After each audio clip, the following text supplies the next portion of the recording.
இன்னைக்கும் வந்து பாத்தீங்கன்னா செக்ஸுவல் ரிலேட்டடா ப்ராப்ளத்துக்குலாம் வந்து ஹெர்பல் தான் டாப். கொரோனாவை வந்து கட்டுப்படுத்துறது மூலிகை தானே. நீங்க ஊர் பக்கம் போனீங்கன்னா எந்த சரக்கு இப்போ சித்தரத்தனா, ஜலதோஷம், அதிமதுரம், பனக்கல்கண்டு எது போட்டா எது நல்லது, வைத்தியருக்கு தெரியாதது கூட வீட்டு சமையலறையில் இருக்குன்னா பாத்துக்கோங்க. மருத்துவர்களே சிபாரிசு பண்ணிருக்காங்க. ஆமா, கஷாயம் குடிங்க. ஆமா. பொதுவா அந்த கொரோனா என்னதுன்னா எதிர்ப்பு சக்தி இல்லாதப்போ மூச்சு பிரச்சனை, நுரையீரல் பிரச்சனை வரும்போது சாதாரண அந்த அதிமதுரம் சுக்கெல்லாம் நம்ம ஆரம்பத்திலே எடுத்திருந்தா இம்யூனிட்டி பவர் கூடி இருக்கு. ஐட்டம் போட்டு பண்ணதுனால கொஞ்சம் இம்யூனிட்டி கூண்டவங்க கொஞ்சம் தப்பிச்சிட்டாங்க. இன்னும் கொஞ்சம் நிறைய பேர் பாதுகாத்து இருக்கலாம். 20 வருஷம் நண்பருங்க. மிஷினோட காஸ்ட் பார்த்தா 45 50 லட்சம் ரூபாய் மிஷின் இருக்கு. சரி, யாருக்கோ ஒன்று கொடுக்கறத விட இதை சம்பந்தப்பட்டது கொடுத்தா ஓரளவுக்கு நல்லா இருக்கும்னு சொல்லி வாங்கி 3 இருந்து 6 மாசத்துக்குள்ள கொடுக்குறேன்னு சொன்னாரு. கொடுக்கவே இல்லை. கேட்டா நல்ல என்ன வேணா பண்ணிக்கோ, உன்னால என்ன ஒண்ணுமே கொடுங்க முடியாதுன்றது. சோ நம்ம வந்து ஒரு போலீஸ் கம்ப்ளைண்ட் மூலம் நீங்க மூவ் பண்ணீங்களா? வக்கீல் மூலமா கொடுத்துருக்கோம். அது ஒன்றும் பெருசா இதெல்லாம் பார்க்கும்போது இந்த தொழிலே ரொம்ப அபாயகரமான தொழில் இல்ல. அப்படின்ற அபாயகர மாதிரி இல்ல, வெளியே இருந்து பார்க்கும்போது நல்லா இருக்கிற மாதிரி தெரியுங்க. பட் இப்ப என்ன பிரச்சனைனா எந்த ஒரு மெட்டீரியல் கொடுத்தாலும் பேமெண்ட்ன்றது பெரிய பிரச்சனை. நீங்க வந்து உரிய மதிப்பு கொடுத்து உரிய அந்த பணத்துக்கு கொடுத்தாதான் அவங்க திருப்பி ஈல்டு பண்ணுவாங்க. அங்க இருக்கக்கூடிய எம்எல்ஏவோ இல்ல கவுன்சிலர் மூலமோ ஏதாவது மூவ் பண்ணீங்க? எப்படி மூவ் பண்றது தெரியும். கண்டிப்பா இதை பார்த்து ஏதாவது பார்த்துட்டு எப்படி மூவ் பண்றது தெரியல. இதை பார்த்துட்டு யாராவது ஹெல்ப் பண்ணா கொஞ்சம் நல்லா இருக்கும். ரெஃப்ளெக்ட் நேயர்களுக்கு வணக்கம். இன்று நாம் சந்திக்க இருக்கக்கூடிய சிறப்பு விருந்தினர் சாய் ஹெர்பல் ப்ராடக்டின் ஓனர் திரு பாலாஜி அவர்கள். சார் வணக்கம். சார், உங்களுடைய வீடியோ தொடர்ந்து இன்ஸ்டாகிராம்லையும் ஃபேஸ்புக்லையும் பார்க்க முடிந்தது. இந்த மூலிகை சார்ந்த விஷயங்கள்லாம் தொடர்ந்து பேசிட்டு வரீங்க. என்ன மாதிரியான மூலிகைகள் நீங்கள் தயாரித்து விற்பனை செஞ்சுட்டு வரீங்க? இந்த ஐடியா உங்களுக்கு எப்பத்திலிருந்து வந்தது? என்னை பெற்ற அன்னைக்கும் எங்க தாத்தா மூலமா வந்து இந்த வியாபாரத்துல இருக்கு. ஸோ அவருக்கு முதற்கண் வணக்கத்தை தெரிவித்து கொண்டு நாம ஓகே சார். ஓகே. பொதுவாக பார்த்தீங்கன்னா நான் வந்துங்க இப்போ படிப்பில் 95 96 காலகட்டத்தில் வந்து வியாபாரத்துக்கு நாட்டு மருந்து தொழிலில் எங்கள் தாத்தா பண்ணிட்டு இருந்தார். ஓகே. ஒரு கட்டத்தில் என்ன ஆச்சுன்னா அவரால் வயது மூப்பு காரணமாக, அதான் வயசாயிடுச்சுல, அதனால பண்ண முடியாதால அவருக்கு ஹெல்ப்பருக்கு ஒரு ஆள் வேணும். ஸோ அதன் மூலயமா வந்து இந்த நாட்டு மருந்து அவர் மூலியமா தான் நான் மார்க்கெட் வர ஆரம்பிச்சேன். ஓகே. இந்த மாதிரி வந்து எங்களுக்கு இந்த முன்னாடிலாம் பார்த்தீங்கன்னா கிராமத்துல இருந்து சரக்குலாம் வரும். இந்த மகுடம்பூ, ரோஜாப்பூ, ஆடாடோட தூதுவலை, அதுக்கப்புறம் வந்து நெருஞ்சி முள்ளு, சிறுகுறிஜா இலை, நன்னாரி, அந்த மாதிரி மெட்டீரியல் வந்து நம்ம அதை வந்து ஃபார்மர்ஸ் கிட்ட இருந்து வாங்கி கடைக்கு கொடுக்குற வேலையை நம்ம பார்த்துட்டு. ஸோ அது மூலியமா தான் இந்த வியாபாரத்தில் வந்து வந்துட்டு. Okay sir. இப்போ வந்து எல்லாருமே இந்த ஆங்கில மருத்துவத்தை தேடி போறாங்க. ஆனா நீங்க இப்பவும் வந்து நாட்டு மருந்தும் இந்த மூலிகை சார்ந்தே இருக்கீங்களே, அதற்கான தாக்கம் இருக்கா? மக்கள் தேடி வராங்க? கண்டிப்பா இருக்கு சார். கொரோனாவை வந்து கட்டுப்படுத்துறது மூலிகை தானே. கபசுர குடிநீர் தானே. கபசுர குடிநீர் இல்ல, ஆக்சுவலி முன்னாடி பாத்தீங்கன்னா கொஞ்சம் நான் வந்த காலகட்டத்தில் பாத்தீங்கன்னா கொஞ்சம் சீக்ரெட்டா இருந்தது. எப்படின்னா நாட்டு மருந்து புரியாத புதிரா இருந்தது, யாருக்குமே பெருசா தெரியாது. அதுக்கப்புறம் வந்து நிறைய தொலைக்காட்சியில் இந்த நிறைய சோசியல் நிறைய டிவி சேனல்ல பாத்தீங்கன்னா இந்த சித்த மருத்துவம் வயசான ஒருத்தர் அவர்லாம் சொல்லிதான் இந்த மார்க்கெட் பயங்கரமா எல்லாருக்கும் எல்லா விஷயம் தெரியும். நீங்க ஊர் பக்கம் போனீங்கன்னா எந்த சரக்கு இப்போ சித்தரத்தனா, ஜலதோஷம், அதிமதுரம், பனக்கல்கண்டு எது போட்டா எது நல்லது, வைத்தியருக்கு தெரியாதது கூட வீட்டு சமையலறையில் இருக்குன்னா பாத்துக்கோங்களேன். இப்ப வீட்டுல இருக்கிற லேடிஸ்க்கெல்லாம் எல்லாருக்குமே எல்லா விஷயம் தெரிஞ்சிருக்கு. சோ அதுக்கு காரணம் வந்து இந்த மருந்து இல்லாம அந்த சித்த மருத்துவர்கள்லாம் வந்து நிறைய இது பண்றதுனால ஓரளவுக்கு தெரிஞ்சிருக்கு. அப்புறம் கொரோனா காலகட்டத்தில் பயங்கரமா போயிடுச்சு. நாட்டு மருந்து இல்லாத ஒரு இதுவே கிடையாது. ஆக்சுவலி கொரோனா காலகட்டம் வந்து யாரும் எதிர்பார்க்காதது. நாங்க வந்து சார் ரீட்டைலர் கிடையாது. நாங்க வந்து மொத்தமா இப்ப நிலவம்பு எடுத்தா 2000 கிலோ 3000 கிலோ எடுப்போம். அதுக்கப்புறம் வந்து அதுக்கு உண்டான சுக்கு, மிளகு, திப்பிலி, அப்புறம் அந்த மோடி, அந்த மாதிரி அந்த கபசுர குடிநீருக்கு உண்டான அந்த மூலப்பொருளா இருக்கு பாத்தீங்களா, அதெல்லாம் மொத்தமா வாங்கி கிரைண்ட் பண்ணிட்டு நிறைய வந்து பார்மா சென்டருக்கு வந்து நாங்க சப்ளை பண்ணுவோம். அவங்க வந்து ரீபேக் பண்ணி கொடுப்பாங்க அந்த காலகட்டத்தில். ஏன்னா அப்போ வந்து ஹியூஜ் டிமாண்ட் இருந்தது. ஏன்னா உங்களுக்கு திடீர்னு வந்ததுனால யாருக்கு என்ன ரெடி பண்றது தெரியல. அப்போ வந்து வேலைக்கு ஆள் வர முடியாது. ஸோ அந்த டைம்ல வேலைக்கு ஆள் வர வச்சு பண்ணி ஏதோ நம்மளால முடிஞ்சதை தெரிஞ்சதை வந்து பல உயிர்களை வந்து அப்போ வந்து கொரோனா காலகட்டத்தில் பல உயிர்களை காப்பாற்றியது இந்த மூலிகைகள் தான். இந்த மூலிகை தான், மூலிகை தான். நிறைய பேர் எனக்கு நான் மட்டும் இல்லை, நிறைய பேரோட விவசாயியோட அந்த உழைப்பு இருக்கு அவங்களுடைய. மருத்துவர்களே சிபாரிசு பண்ணிருக்காங்க கஷாயம் குடிங்க அப்படின்ற. ஒண்ணுமே இல்ல, எதிர்ப்பு சக்தி தான். எதிர்ப்பு சக்தி வந்தா அந்த பொதுவா அந்த கொரோனா என்னதுன்னா எதிர்ப்பு சக்தி இல்லாதப்போ மூச்சு பிரச்சனை, நுரையீரல் பிரச்சனை வரும்போது அது சாதாரண அந்த அதிமதுரம் சுக்கெல்லாம் நம்ம ஆரம்பத்திலே எடுத்திருந்தா இம்யூனிட்டி பவர் கூடி இருக்கும். சோ அது இல்லாதனால சீக்கிரமா இது வரும். நீங்க இறந்தவங்கலாம் பாருங்க, வயசானவங்க, சில பேர் வந்து இந்த பிரீத்திங் ப்ராப்ளம் இருக்கிறவங்க நிறைய பேர் இறந்துருக்காங்க. ஸோ இந்த அதிமதுரம், சுக்கு, மிளகு, அதோட கோர் பாயிண்டே அதுதான். அதிமதுரம், சுக்கு, மிளகு அந்த மாதிரி ஐட்டம் போட்டு பண்ணதுனால கொஞ்சம் இம்யூனிட்டி கூண்டவங்க கொஞ்சம் தப்பிச்சிட்டாங்க. இன்னும் கொஞ்சம் நிறைய பேர் பாதுகாத்திருக்கலாம். Okay okay. காலத்தின் கட்டாயம். காலத்தின். ஸோ இப்போ நீங்க டைரக்டாவே போயிட்டு விவசாயிகளை அணுகி விவசாயிகிட்ட இருந்து நாங்க மூலிகை வாங்குறோம், மூலப்பொருட்களை வாங்குறோம் அப்படின்ற போல சொல்றீங்க. ஏன் நீங்க வந்து டைரக்டா போறீங்க? ஏன் அதன் மூலம் வந்து என்ன பெனிஃபிட் இருக்கு? அவங்க அவங்க கிட்ட டைரக்டா பேசுறதால என்ன என்ன மாதிரியான அனுபவத்தை நீங்க சந்திச்சிருந்தீங்க? முதல்லலாம் வந்து நாங்க டைரக்டா போனது கிடையாது. ரீசெண்டா அந்த கொரோனாக்கு அப்புறம் தான் எனக்கு இந்த இந்த ஒரு ஐடியாவே வந்தது எனக்கு. அதுக்கு முன்னாடி என்ன செய்வாங்கன்னா, ஃபார்மர்ஸ் இப்ப திண்டுக்கல்ல, தேனி, போடி அந்தந்த மெட்டீரியல் வரும்ல, ஆர்டர் போட்டா வந்துற போல வீடு தேடி. விவசாயிகள் டைரக்டா புக் பண்ண முடியாது. ஏன்னா அவங்க வந்து சில பேர்கிட்ட 30 கிலோ இருக்கும், 40 கிலோ இருக்கும், பிட்டு அனுப்ப முடியாது. அங்க இருக்கிற வியாபாரிகள் இருக்காங்க தெரியுமா, அவங்க கிட்ட இருந்து சரக்கு வந்து அவங்க வந்து ரீஅசார்டட் பண்ணுவாங்க. இப்ப சரக்கெல்லாம் ஒன்னா சேர்ந்து மிக்ஸ் பண்ணி மொத்தமா அனுப்புவாங்க. அனுப்பும்போது ஒரு 2000 கிலோ 3000 கிலோ அனுப்பும்போது அவங்களுக்கு டிரான்ஸ்போர்ட் ஈஸியா இருந்தது. இப்போ ரீசெண்டா அந்த எனக்கு என்னன்னா, ஃபார்மர்ஸ் வந்து நம்ம விவசாயிகளுக்கு ஒரு 2 ரூபா கூட கொடுத்தா திருப்பி செய்வாங்க. நிறைய பேரால வந்து இப்போ ஓகே, நீங்க டைரக்டா போய் வாங்குறதால அந்த இடைத்தரகர் பிரச்சனை இல்லாம இருந்தா பிரச்சனை இருக்காது, கூடுதலா உங்களுக்கு வருமானமும் கிடைக்கும். விலை கிடைக்கும். ரெண்டாவது வந்து சப்போஸ் வந்து ஒருத்தருக்கு வருமானம் வந்தா ஏன் விட போறாங்க? இப்ப நிறைய பேரால மெட்டீரியல் கொடுத்தா பேமெண்ட்டே வரது இல்லைங்க. அதனால நிறைய பேர் இந்த தொழிலை விட்டு போயிட்டு இருக்காங்க. அதுதான் இப்போ அந்த இதுவெல்லாம் இருக்கா? இப்போ எல்லாருமே வந்து வேற வேற ஒரு விவசாயத்தை அப்டேட்டா ஹைபிரிட் அப்படி இப்படின்னு கலப்பட விவசாயம் அப்படி போயினே இருக்காங்க, தாண்டி போறாங்க. இன்னமும் வந்து இந்த அதிமதுரம், இந்த என்னன்னு சொல்றீங்க சுக்கு மிளகு இதெல்லாம் இருக்கா இன்னும்? ஏன்னா மக்களுக்கு இதே சந்தேகம் எங்க இருக்குன்னே தெரியாது. எங்களுக்கு தெரிஞ்ச விவசாயம்ல எல்லாமே பார்த்தோம்னா நெல், கரும்பு, பச்சைப்படாணி, இதுதான், வேர்க்கடலை, மல்லாட்டை, இதுதான். ஆனா பார்த்தோம்னா இது நீங்க மூலிகையே வந்து விவசாயம் பண்றாங்கன்றது ஏன்னா புதுசா இருக்கு. ஏன்னா இந்த மூலிகைன்றது வந்து ஏதோ காட்டுல இருக்கும், இல்ல மலை ஓரத்துல பெரிய உச்சி மலையில இருக்கும், ஏதோ சொல்லுவாங்க, இல்ல மேற்கு தொடர்ச்சி மலையில போயிட்டு தவம் இருந்து என்னென்னமோ சொல்லுவாங்க. இது எப்படி விவசாயிகள் பண்றாங்களா? இல்ல காலகாலமா பண்ணிட்டு தான் இருக்காங்க. இந்த கீழா நெல்லி, ஆடாதோடா, சிறுகுறிஞ்சாயில நிறைய பண்ணிட்டு தாங்க இருக்காங்க. என்ன தெரியுமா பிரச்சனை? இப்ப வந்து விவசாயினாலே கால்நடை தான்.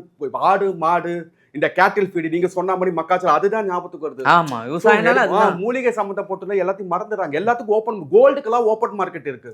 ஆனா இந்த மாதிரி ஆவாரம் இதுக்கெல்லாம் ஓப்பன் மார்க்கெட்டே கிடையாது. அதனால வந்து நிறைய பேரால வந்து சரக்கு வந்து ஃபார்மர்ஸ் எடுத்துன்னு அதை விற்க முடியல, கவனிக்கப்படாம இருக்கு. பட் எப்படி இருந்தாலும் கொடுத்துருவாங்க ட்ரேடருக்கு, பட் அவங்களுக்கு உரிய விலை கிடைக்கல. இப்போ சப்போஸ் வந்து ஒரு ரா ட்ரக்ஸ் எல்லாம் வருதுன்னு வச்சுக்கோங்க, அவங்களுக்கு தெரியும் இந்த சரக்கெல்லாம் வந்து ஃபார்மசிக்கு போயிட்டு மெடிசனா வருதுன்ட்டு. பட் ஃபார்மசி ரீச் பண்ண முடியல. ஏன்னா அவங்களுக்கு 1008 ரெஸ்ட்ரிக்ஷன் இருக்கு. அவங்களுக்கு வந்து அந்த நிறைய நடைமுறை சாத்தியெல்லாம் அவங்களால ஒரு புரிதல் இல்லாம அப்படியே விட்டுடுறாங்க. இதனால கடைக்கு கொடுக்கும்போது பெரிய ப்ராஃபிட் வராம நிறைய பேர் விட்டு ஓடிடுறாங்க. ரெண்டாவது அவங்க மெட்டீரியல் கொடுத்தா பேமெண்ட் வராதனால இந்த தொழிலை விட்டு போக போக என்ன ஆகும்னா, நம்மளுடைய விவசாயம் வந்து இந்த மூலிகை சம்பந்தப்பட்ட விவசாயம் கம்மியாயிட்டே போயிட்டு இருக்கு. எனக்கு தெரிஞ்சவங்க நிறைய பேர் சரக்கு கொடுத்து பேமெண்ட் வர செக்யூரிட்டி வேலைக்கெல்லாம் போயிட்டு இருக்காங்க. ரீசன் எனக்கு ஒரு நாளைக்கு வந்து ஒரு எனக்கு மட்டுமே ஒரு தோராயமா வந்து ஒரு 30 to 40 கால் வரும். என்கிட்ட இந்த சரக்கு இருக்குங்க, விற்க முடியல. இன்னைக்கு காலை கூட ஒரு பொருத்தர் வந்து கெச்சக்கான்னு சொல்லிட்டு ஒரு மெட்டீரியல் விற்க முடியலன்றாரு. சரி, நானும் கொடுத்தா பேமெண்ட் வர மாட்டேங்குது. சரி, இது வந்து இது மூலமா நான் என்ன சொல்ல வரேன்னா, ஃபார்மா ரிலேட்டடா இருக்காங்க தெரியுமா, அவங்க எல்லாம் டைரக்டா இப்போ எந்தெந்த இப்போ எனக்கே தெரியும் போது கவர்மெண்ட்டுக்கோ ஃபார்மசிக்கு தெரியும். சரி, இப்போ நீங்க தொடர்ந்து சொல்லியிருந்தீங்க விவசாயிகள் வந்து அந்த மூலப்பொருட்களை மூலிகையை வந்து விற்க முடியாம ரொம்ப தத்தளிக்கிறாங்க, நாங்களே போய் தான் ரொம்ப கஷ்டப்பட்டு வாங்கிட்டு வரோம் அப்படின்ற போல சொல்லியிருந்தீங்க. அவங்களுக்கு என்ன மாதிரியான உதவிகள் வந்து இப்போ அரசாங்கம் செய்யணும் அப்படின்ற போல நினைக்கிறீங்க? ஏன்னா மற்ற இப்போ கரும்பு, நெல், வேர்க்கடலாம் பார்த்தோன்னா ஏதோ ஒரு இடத்துல போயிட்டு அவங்க விற்பனை பண்ணுறாங்க, கமிட்டி, கொள்முதல் நிலையம் அப்படின்ற போலாம் இருக்கு. இந்த மூலிகைக்குன்னு ஏதாவது இருக்கா? அதை பற்றி நீங்க இப்போ பார்த்தீங்கன்னா இந்த பாலுக்கெல்லாம் கொள்முதல் வைக்கிறாங்களா, அந்த மாதிரி வந்து விவசாய பொருளுக்கெல்லாம் வந்து நீங்க வந்து ஒரு கலெக்ஷன் சென்டர் மாதிரி வைக்கலாம். இப்போ நிறைய ஃபார்மா ரிலேட்டட் கம்பெனிஸ் இருக்கு. ஸோ அவங்கலாம் போயிட்டு ஒவ்வொரு ஊர்ல ஒரு எனக்கே தெரியும் போது கண்டிப்பா ஃபார்மா ரிலேட்டட் கண்டிப்பா தெரியும். ஸோ அவங்க வந்து நிறைய ஊர்ல இப்போ வேலூர்ல வைக்கலாம், அதுக்கப்புறம் வந்து தேனி, போடி, அப்புறம் வந்து சாத்தூர், அந்தந்த ஒரு இடத்துல வந்து ஒரு எங்க டிமாண்ட் அதிகமா இருக்கும் கலெக்ஷன் சென்டர் மாதிரி வச்சீங்கன்னா நிறைய பேர் சரக்கு வந்து போட்டு வரதுக்கு ஈஸியா இருக்கும், அவங்களுக்கு பேமெண்ட் வரும். இது சாத்தியப்படுமான்னு கேட்டா கண்டிப்பா சாத்தியப்படும். ஏன்னா நீங்க வந்து இப்போ விற்கிற ஆளுக்கு வந்து நம்ம நேரடியா அந்த மெட்டீரியல் போகும்போது நம்ம பொருள் தான் மெடிசனா வருது, நம்ம வந்து 4 பேருக்கு நல்லது பண்றோம்னா கண்டிப்பா வந்து விவசாயம் பண்ண இன்னும் சூப்பரா செய்வாங்க. அது வந்து நீங்க ஊக்குவிக்கிறதுல தான் இருக்கு. நிறைய பேர் இந்த தொழிலை விட்டு லாபமே கிடைக்கலன்னு சொல்லிட்டு போயிட்டு இருக்காங்க. அதற்கான லோன் கொடுத்து பண்ணலாம், உதவிகளை செஞ்சு நிறைய இந்த நெல்லுக்கெல்லாம் கொள்முதல் சென்டர்லாம் இருக்கு. கண்டிப்பா அந்த மாதிரி வந்து இது உயிரை காக்குற ஒரு கொரோனாவை வந்து நாங்க தான் பாதுகாக்கணும். எங்களுக்கு செய்யலாம். யாருக்கு இல்லாத அக்கறை உனக்கு எதுக்குன்னு கேக்குறாங்க. பட் நம்ம இந்த துறையில வந்து ஒரு 30 வருஷமா இருந்திருக்கும். 30 வருஷமா இருக்கும்போது ஏதாவது ஒண்ணு பண்ணணும். யாருமே இதை வந்து ஓபன் பண்ணது இல்லை. யார் தான் பண்ண போறது? சோ அதுக்கு வந்து நான் வந்து அதான் நம்ம ஏதாவது சொல்லலாம்னு சொல்லிட்டு தான். என்னால ஒரு 4 பேர் இல்ல 2 பேர் யாராவது பலனடைஞ்சா எனக்கு சந்தோஷம். தொடர்ந்து நீங்க வந்து விவசாயிகள் பலனடையணும், நம்ம கிட்ட வர கஸ்டமர் பலனடையணும் அப்படின்ற போல சொல்லியிருந்தீங்க. ஆனா வந்து நீங்க வந்து மேனுஃபேக்சர் உற்பத்தி மூலிகை உற்பத்தி பண்ணக்கூடிய ஒரு தொழிற்சாலை வச்சிருந்து அந்த தொழிற்சாலையை பல நட்டங்கள் சந்திச்சிருந்தீங்க, கூட இருந்தவங்களே பல ஏமாற்றத்தை கொடுத்துட்டாங்க அப்படின்ற போல பதிவு பண்ணியிருந்தீங்க. அது என்ன சார்? அது எவ்வளவுதான் நீங்க லாஸ் பண்ணீங்க அந்த தொழில? இதோட இதுதாங்க, இதோட தொடர்ச்சி தான். நம்ம வந்து நிறைய பேர் சரக்கு வாங்கி எனக்கு டெய்லி ஒரு நாளைக்கு ஃபோன் வந்துட்டே இருக்கும். கஸ்லாங்கண்ணி இருக்கு, அது இருக்கு, இது இருக்குன்ட்டு. கஸ்லாங்கண்ணி, ஆடாதோட, தூதுவளை நிறைய மெட்டீரியல் இருக்கும். விற்க முடியாமல் இருக்கும்போது நான் என்ன பண்ணேன்னா, எல்லா ஊர்லேயும் வந்து இந்த மாதிரி என்னென்ன மெட்டீரியல் இருக்கோ எல்லாத்தையும் வாங்கி பவுடர் பண்ணலாம் சொல்லிட்டு அந்த ஒரு நல்ல எண்ணத்தில் தான் பண்ணது. அதுக்கப்புறம் நிறைய பேர்கிட்ட பவுடர் பண்ணி சிங்கிள் ஹெர்பலாக கொடுத்தோம். இப்போ கஸ்லாங்கண்ணி பவுடராக கொடுப்போம், தூதுவளை பவுடராக கொடுப்போம், அதேமாதிரி சிறுகுறிஞ்சா இலை, நன்னாரி, அந்த மாதிரி பவுடராக கொடுத்துட்டு இருந்தோம். அப்புறம் இந்த கொரோனாலாம் நிறைய பேருக்கு வந்து காம்பினேஷன் பவுடர்லாம் பண்ணி கொடுத்துட்டு இருந்தேன். அதுக்கப்புறம் ஒரு கட்டத்தில் என்னால் கம்பெனி வந்து ரன் பண்ண முடியல. நிறைய ஃபீல்டு ஒர்க் போக வேண்டியிருந்தது. ஸோ என்னால் பார்த்துக்கிறதுக்கு ஆள் கிடையாது. ஸோ அந்த கட்டத்தில் தான் என்ன பண்ணேன், மிஷினரி விற்கலாம், அந்த மாதிரி வந்து நடத்த முடியாத பிரச்சனை இருக்கும்போது விற்கலான்னும் போது தான் 20 வருஷம் நண்பருங்க, 1 வருஷம் 20 வருஷம் நண்பர் ஏற்கனவே தெரியும். அவரும் இந்த வியாபாரத்தில் தான் இருக்காரு. நல்லா பேசினவர் தான். இப்போ 20 வருஷம் நண்பர்கிட்ட சரி பரவாயில்ல, அந்த மிஷினோட காஸ்ட் பார்த்தா 45 50 லட்ச ரூபா மிஷின் அது. சரி யாருக்கோ ஒன்று கொடுக்கறத இதை சம்மந்தப்பட்டவர் கொடுத்தா ஓரளவுக்கு நல்லா இருக்கும்னு சொல்லிட்டு 7 லட்சம் தான் கொடுத்தேன் நான். ஒரு வாங்கிட்டு 6 மாசத்துல 3 மாசம் 3 இருந்து 6 மாசத்துக்குள்ள கொடுக்குறேன்னு சொன்னாரு. கொடுக்கவே இல்லை. கேட்டா ஒரு காலகட்டத்துக்கு அப்புறம் கொடுக்க முடியாது, உன்னால என்ன பண்ண முடியும் பண்ணிக்கோ. மிரட்டல் துணி, மிரட்டல் துணியில பண்றாரு. ரொம்ப கஷ்டமா இருக்கு. ஏன்னா நம்ம பணம்ன்றது ஒரு மேட்டரா இருந்தாலும் 20 வருஷம் நட்புக்கு கிடைச்ச மரியாதை தான் போல இருக்கு. ரொம்ப கஷ்டமா இருக்கு. அவரு நல்லா வியாபாரம் பண்ணிட்டு இருக்காரு. பொதுவா வந்து வியாபாரிங்க அப்படியே எப்படி எந்த ஒரு ப்ரூஃப்மே இல்லாம ஏதோ பாண்ட்ல ப்ரூஃப் வந்து அப்படியே கை மாத்தி அப்படியே கொடுத்துட்டீங்க. இல்ல டாக்குமெண்ட் இருக்கு, லெட்டர் பேட் இருக்கு. சோ அத வந்து நீங்க அடுத்த கட்ட மூவ் பண்ணலாம். அதுதான் சார் இப்போ வந்து ஒரு வக்கீல் மூலமா கொடுத்தோம். கேட்டா ரொம்ப லேட் ஆயிட்டு இருக்கு. 2022ல கொடுத்தது இது வரைக்கும் பேமெண்ட்டே வரல. சரி நான் என்னால என்ன பண்ண முடியும் எனக்கே தெரியல. ஒரு செலிபிரிட்டியா இருந்தா டக்குன்னு வேலை முடிஞ்சிடும். ஒரு சாதாரண மனுஷனால ஒன்றும் பண்ண முடியல. வக்கீல் மூலமா போயிருக்கோம், அது லேட் ஆயிட்டு இருக்கு. ஸோ இது மூலமா யாராவது ஒருத்தர் எனக்கு உதவி பண்ணா கொஞ்சம் நல்லா இருக்கும். அவர் இப்போ ஸ்டில் நோ வியாபாரம் நல்லா பண்ணிட்டு இருக்காரு. அவருக்கு டிராவல்ஸ் நடத்துறாரு, நிறைய வியாபாரம் பண்றாரு. அவர்கிட்ட ஒரு 50 பேர் வேலை பாக்குறாங்க. அந்த கொடுக்க முடியாது, உன்னால என்ன பண்ண முடியும்னா என்ன அர்த்தம்னா, உன்னால என்ன வேணா பண்ணிக்கோ, உன்னால என்ன ஒண்ணுமே புடுங்க முடியாதுன்றது. இல்ல அந்த அளவுக்கு வந்து அந்யோன்யமா 20 வருஷமா பழகிருக்கீங்க. இப்போ ஒருத்தன் மெட்டீரியல் கொடுக்குறோம், பேமெண்ட் இப்போ அவர்கிட்ட நான் மெட்டீரியல் வாங்கியிருக்கேன். அவர்கிட்ட மெட்டீரியல் வாங்கும் போதெல்லாம் பாத்தீங்கன்னா வித்தின் ஒரு 10 இருந்து 15 நாளுக்குள்ள பேமெண்ட் கொடுப்போம். எனக்கு அப்பதான் தெரிஞ்சது. ஒருத்தர் சொன்னாரு என்கிட்ட, இந்த மாதிரி வந்து நீங்க அவர்கிட்ட மெட்டீரியல் வாங்குற வரைக்கும் சரி, தயவு செய்து எடுத்து கொடுக்காதன்னாரு. பரவாயில்ல, நம்ம வயசு ஒத்த ஆள் தானே, எனக்கும் அவருக்கு ஒரே வயசு தான் இருக்கும். கொடுத்தோம், நம்பிக்கை பேர்ல நம்பிக்கை தான் கொடுத்துட்டு. இந்த மாதிரி வியாபாரிங்க யாரும் செய்ய மாட்டாங்க. பொதுவா ஒரு வியாபாரி வந்து உங்களுக்கு ஏதாவது ஒரு பிரச்சனை வந்ததுன்னா உன் பேமெண்ட்டை வாங்கிட்டு இனிமே வரவு சொல்ல பண்ணாதான் சொல்லுவாங்க. இவர் நான் என்னால கொடுக்க முடியாது என்ன சொல்றாரு. அவங்க குடும்பமே அப்படிதான் இருக்கு. இதை பார்த்து அவர் இதை திருத்தி கொடுத்தா நல்லா இருக்கும். ரீசெண்டா கூட பாத்தீங்கன்னா எனக்கு நிறைய ஆப்ரேஷன்லாம் நடந்திருக்கு, சர்ஜரி எல்லாம். அதெல்லாம் கடன் வாங்கி தான் பண்ணியிருக்கேன். ஸோ இந்த பணம் வந்தா கொஞ்சம் நீட்ஃபுல்லா இருக்கும். தொடர்ந்து வந்து உங்களுடைய அதாவது இந்த மூலிகை சார்ந்த தயாரிப்பு நிறுவனங்கள் அது மூலியமா அது போல ஏதாவது அசோசியேஷன் இருந்து அதன் மூலியமா ஏதாவது மூவ் பண்ணீங்களா? இது போல கொடுக்க மாட்டாங்க, யாரும் வர மாட்டாங்க, யாருமே வர. நீங்க சங்கம் உதவிக்கு அது போல யாரும் வர, ஏன்னா எல்லாரும் வந்து வியாபார தொடர்பு இருக்கிற ஆளுங்க. யாரும் நீங்க வெளிப்படையா கேட்டீங்க, உண்மையா சொல்ல போனா யாரும் வரமாட்டாங்க. அந்த ஊருக்காரரே வந்து எனக்கு சப்போர்ட் பண்ணி பேசினேன். நானே கேட்டேன் அவர்கிட்ட, நீங்க வந்து எனக்கோசம் வந்து பேச முடியுமான்னு கேட்டேன். இல்ல நான் வந்து பேசினா எனக்கு அவருக்கு ரிலேஷன்ஷிப் கெட்டுடும்ன்றாங்க. நம்ம என்ன பண்ண முடியும்?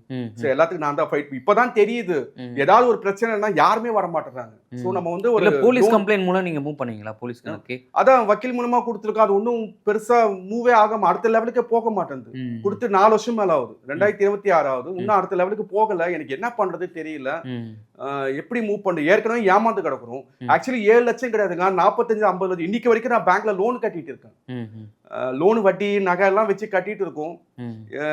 அவன் இருக்குன்னு தர மாட்டேன்றான், நான் வட்டி போட்டு கட்டிட்டு இருக்கேன். எப்படி இருக்கு பாத்தீங்களா? ஏமாந்தவன் அதான் காண மயிலாட கடன் கொடுத்தவன் திண்டாட இந்த மாதிரி நடக்குது. இது அவன் தான் பார்க்கணும். ஏன்னா அவனுக்கு தெரியும் நம்ம எவ்வளவு கஷ்டப்படுறோன்ட்டு. பார்த்துட்டு சும்மா இருக்கான். அவர் மெக்காக்கெல்லாம் போயிருக்காரு. இந்த அளவுக்கு நீங்க பாதிக்கப்பட்டும் தொடர்ந்து என்னன்னா இந்த மூலிகள் மீதான ஈடுபாடு தொடர்ந்து நீங்க தெரியலங்க அது மீதான முகத்தில் நீங்க ரொம்ப வியாபாரம் அவங்களுக்காக பண்ணிட்டு இருக்கீங்க. இல்ல அது என்ன ஆச்சுன்னா அது ஏன் நீங்க இன்னும் தொடர்றீங்க? அது ஒரு கேள்வியா இருக்குல்ல. இந்த அளவுக்கு லாஸ் ஆயிடுச்சு அட போங்கடா அப்படின்ற போல விட்டு போகாம அதன் மீதே இருக்கீங்களே, அது எப்படி? அது ஒரே ஒரு சம்பவம் மட்டும் சொல்லிடுறேங்க. 2002 வந்து ஊர்ல இருந்து ஒரு திருவண்ணாமலை ஒரு ஃபேமிலி வந்தாங்க என்கிட்ட. அப்பெல்லாம் சரக்கு கொடுக்கும்போது மீடியேட் இல்லாம எந்த பண்ண முடியாது. இப்ப தரகர் இருப்பாங்கல்ல, எங்க கிட்ட தான் சரக்கு வரும், நாங்க வித்து கொடுப்போம். சோ நான் ஒரு சிம்பிளா சொல்லிடுறேன். அந்த சரக்கு வித்து கொடுக்கும்போது ஒருத்தர் வந்து இன்னைக்கு தரேன் நாளைக்கு தரேன்னு சொல்லிட்டு பேமெண்ட்டே கொடுக்கல. அவருக்கு மொத்தம் 45,000 ரூபாய் பேமெண்ட் அந்த ஃபார்மருக்கு.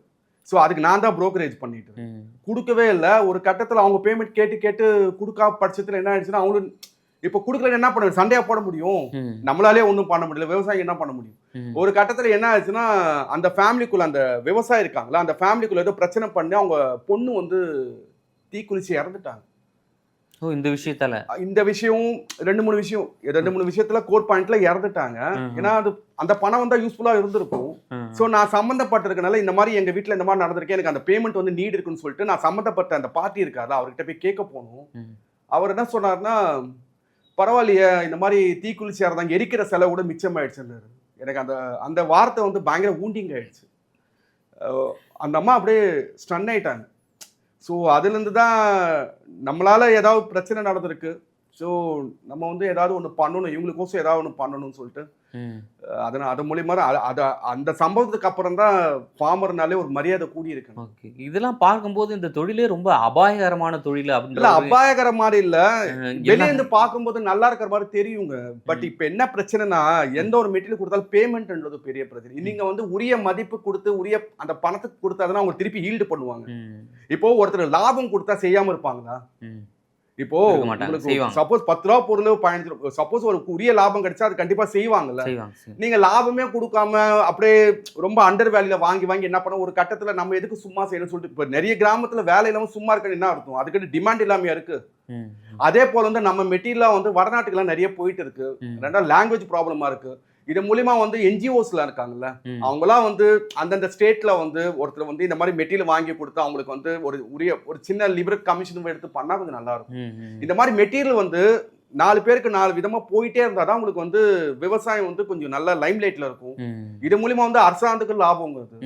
ஏன்னா நீங்க ரியல் எஸ்டேட் பண்ணி எல்லாத்தையும் ஏற்கனவே தமிழ்நாடு திருவள்ளூர்லாம் எல்லாமே ரியல் எஸ்டேட் ஆயிடுச்சு. திண்டிவனம் வரைக்கும் ரியல் எஸ்டேட் ஆயிடுச்சு. அதுக்கப்புறம் எனக்கு என்னவோ தெரியல, சவுத் இந்தியால வந்து தமிழ்நாடு வந்து இந்த மாதிரி மூலிகை சம்பந்தப்பட்ட பொருள்லாம் அக்ரி கொஞ்சம் கம்மியான மாதிரி எனக்கு ஃபீல் ஆகுது.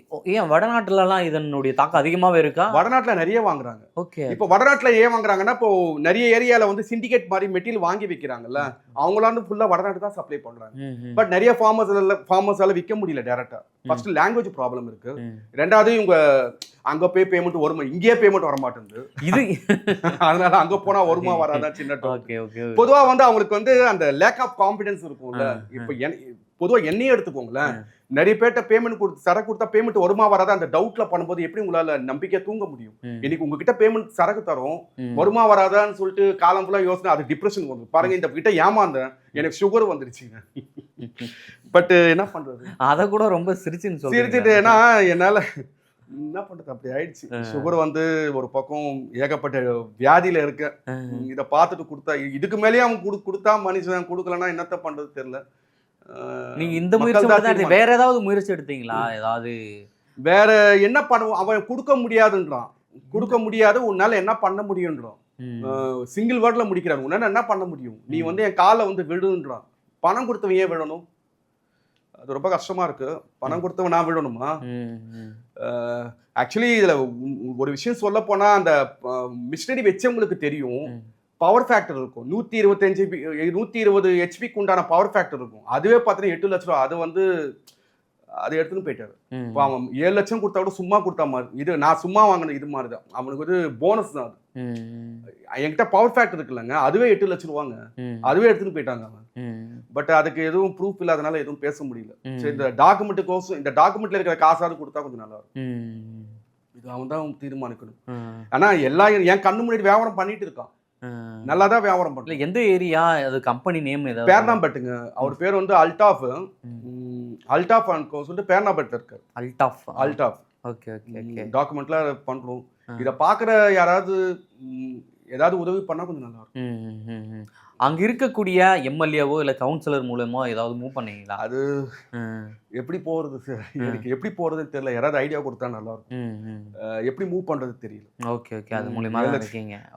கண்டிப்பா இதை பார்த்து ஏதாவது பார்த்துட்டு எப்படி மூவ் பண்றது தெரியல. சரி, இதை பார்த்துட்டு யாராவது ஹெல்ப் பண்ணா கொஞ்சம் நல்லா இருக்கும். மறுபடியும் ஹெல்ப்பிங் ஏன் கேட்கறேன்னா, அவ்வளவு நீட் இருக்கு எனக்கு. இப்ப திருப்பி வந்து ஒரு ஆக்சிடென்ட்ல காது மூக்குல ஆபரேஷன் வந்திருக்கு. திருப்பி ஏதோ ஒரு காது ஏதோ பிளட் வந்துட்டு இருக்கு, பண்ணணும்ன்றாங்க. ஏற்கனவே சர்ஜரிக்கு கடன் வாங்கிட்டு இன்னும் கடனை கொடுக்க முடியல. இதுக்கு மேல இதை பார்க்கலாம்னு சொல்றோம். கடைசியில என்ன ஆகும் தெரியல, பார்க்கணும். இப்போ இந்த வியாபாரத்தில் வந்து தொடர்ந்து வந்து பார்த்தோம்னா நீங்கள் வடநாட்டுலாம் ஏற்றுமதி செய்கிறீங்க, சப்ளை பண்ணுறோம். ஆனால் வந்து அந்த லாங்குவேஜ் இஷ்யூலாம் இருக்கு அப்படின்ற போல இதை நான் பேசுறேன். இதெல்லாம் தீர்க்கிறதுக்காக கவர்மெண்ட் ஏதாவது முன்னெடுப்பு எடுக்கணும்னு நினைக்கிறீங்களா? ஆக்சுவலி புதிய அரசு ஏதாவது சொல்ல நினைக்கிறீங்களா? புதுசாக வந்திருக்கு. ஆமாம், நம்ம முதலமைச்சருக்கு ரொம்ப ரொம்ப நன்றிங்க. ஏன்னா யூத்தா இருக்காரு. ஒரு யூத்தான முதலமைச்சர் வந்ததுக்கு தமிழ்நாடு வந்து இப்போ கொடுத்து வச்சிருக்கணும்னு நினைக்கிறேன். ஏன்னா ரொம்ப ஆக்டிவாவும் இருக்காரு, எல்லாத்துக்கும் ரொம்ப ஸ்பீடா ரியாக்ட் பண்றாங்க. நான் என்ன சொல்ல வரேன்னா, விவசாயன்றது கால்நடை மட்டும் கிடையாது, பால் மட்டும் கிடையாது, மூலிகைகளும் சம்மந்தப்பட்டு இருக்கு. ஸோ நிறைய வந்து என்ஜிஓஸும் சரி, கவர்மெண்ட் இப்போ எனக்கு தெரியிற விஷயம் கவர்மெண்ட்டுக்கு கண்டிப்பா தெரியும். ஸோ ஃபார்மசி ரிலேட்டடா நிறைய கம்பெனிஸ் இருக்கு. ஸோ அவங்களுக்கும் ஃபார்மர்ஸ்க்கும் ரிலேட்டடா ஒரு கனெக்டிவிட்டி பண்ணா நல்லா இருக்கும். இப்போ யாரோ வந்து லாபம் விவசாயிகளுக்கு ப்ராஃபிட், உரிய ப்ராஃபிட் கொடுத்தா அவங்க இன்ட்ரெஸ்டா செய்வாங்க. இன்ட்ரெஸ்டா செஞ்சா கவர்மெண்ட் எக்கனாமி வளரும். நம்ம கிரீனிஷா இருக்கலாம். நீங்க எல்லாத்தையும் வந்து ஓரம் கட்டிட்டே இருந்தீங்கன்னா அப்புறம் நீங்க ராஜஸ்தான் பாலைவனம் மாதிரி தான். நீங்க ரியல் எஸ்டேட் பண்ணி என்ன பண்ண போறீங்க? அப்புறம் நம்ம மூலிகைக்கெல்லாம் போயிட்டு அடுத்த நாட்டை போய் தொங்கிட்டு கிடக்கும். அது கொஞ்சம் ஆலோசனை பண்ணா கொஞ்சம் நல்லா இருக்கும். என்னோட துறையில இந்த மாதிரி இருக்கு. சப்போஸ் இதுக்கு ஏதாவது நான் பண்ணணும் கூட பண்ணதுக்கு வில்லிங்கா இருக்கேன்.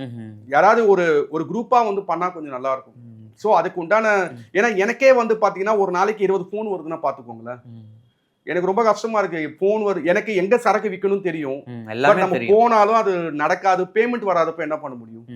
அதனால அப்படி தள்ளி தொடர்ந்து காலம் மாறினே இருக்கு. ஆங்கில மருத்துவத்தை நோக்கி இங்கிலீஷ் மருந்து மாத்திரையை நோக்கி போறாங்க. மீண்டும் வந்து இந்த மூலிகை புரட்சின்னு ஏதாவது தமிழ்நாட்டில் நடக்கணும் விரும்புறீங்க? இல்ல, கொரோனாக்கு அப்புறம் எல்லாருக்கும் தெரிஞ்சிருச்சு. கொரோனாக்கு அப்புறம் எல்லாருக்கும் எல்லா விஷயம் தெரியுது. கொரோனாக்கு அப்புறம் இந்த கொள்ளு எல்லாருக்கும் நம்மளை விட ஒரு ஒண்ணுமே தெரியாதாலும் கூட கொரோனாக்கு அப்புறம் எல்லாமே தெரியுது. என்னதான் ஆங்கில மருத்துவம் வந்தாலும் ஹெர்பலுக்கு ஒரு மார்க்கெட் இருக்கு, ஆயுர்வேதாக்கு ஒரு மார்க்கெட் இருக்கு. எல்லாரும் வீட்டுல சமையல் அறையிலுமே எல்லா விஷயமும் இருக்கு. இப்ப யாருக்கா ஜலதோஷம்னா சித்திரத்தை சாப்பிட்டா சரியாயிடும், யாருக்கா குரல்ல பிரச்சனை அதிமதுரம் சாப்பிட்டா சரியாயிடும். ஸோ எல்லாருக்கும் எல்லா விஷயம் தெரியும். நான் வரும்போது புதுசுல சீக்கிரட்டா இருந்தது, இன்னைக்கு எல்லாமே ஓப்பன் ஆயிடுச்சு. அதனால மூலிகைக்கு உண்டான மார்க்கெட் இருக்கு. இன்னைக்கும் வந்து பாத்தீங்கன்னா செக்ஸுவல் ரிலேட்டடா ப்ராப்ளத்துக்குலாம் வந்து ஹெர்பல் தான் டாப்ல இருக்கு. Okay okay okay. அஸ்வகந்தா எல்லாம் போட்டு சைடு எஃபெக்ட் இல்லைங்க, ஆனா லேட்டா மூவ்மெண்ட் ஆகும். மிக்க நன்றி. நேரில் வந்து பல்வேறு தகவலை பகிர்ந்தமைக்கு. ஓகே, ரொம்ப சந்தோஷங்க.